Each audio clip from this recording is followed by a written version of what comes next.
कलरा फसल रे क्षति जदि किए सबुठु अधिक पहुंचाई थाए तेबे से संक्रमण जनित क्षतिर मुख्य कारण फलमाछी।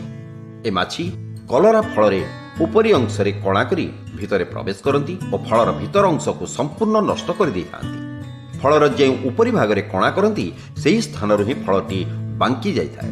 फलमाछीर संक्रमण रे फलटी पाची लाल रंग हेबा भली देखा जाय। फलमाछी फल को कणा करी प्रवेश करती एवं अंडा दै थांती। सेही अंडारू 2 ରୁ 3 दिन भितर सुक बाहरती।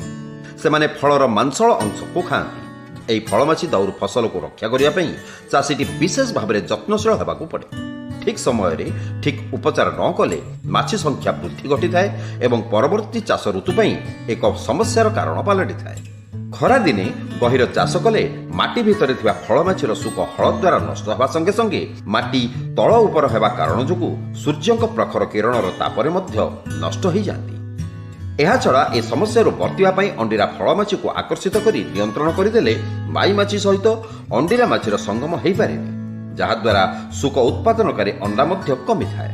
एथिपई जंता तैयारीर आवश्यकता पड़े। प्राय 1.2 सेंटीमीटर मोटेईर 5 × 5 सेंटीमीटर वर्गाकार प्लाई पट्टा खंडे आवश्यक। इथानल, मिथाइल यूजिनल, मालाथियान बा डीडीवीपी 6:4:1 अनुपात मिसई एक मिश्रण प्रस्तुत करने को पड़े। एथिरे कटा होइतिबा प्लाईवुड को 48 घंटा पर्यंत भिजा जाए। साधारणतः यह पटारे 13 ରୁ 14 मिलीलिटर मिश्रण भेदिबारे खर्च हुए।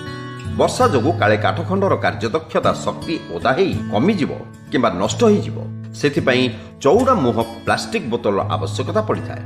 प्लास्टिक बोतल 3 इंच तलकू 4 फुट 4टी फुटा करने को पड़ो, जो फुटा दे पोक मैंने भीतर को जापर। वर्तमान काठपटा को लुहा तार रे बांधी बोतल ठिपी को कणा करी ठिपी बंद कर दिया जाए। वर्तमान जंताटी तैयारी हो गला। मिथाइल यूजिनल जहाँ काठरे भिजिची तार बास्नारे आकृष्ट होई फलमाछी कणा देई सेथिरे बसंती एवं मृत्यु मुखरे पड़ती। एही काठर कार्यदक्षता 2 ରୁ 3 मास रही थाए। हलदी रंगर जंता फलमाछी धरिबारे सहज हुए। प्रति हेक्टर कलरा चाष जमी पई 10टी काठखंड दरकार होता है।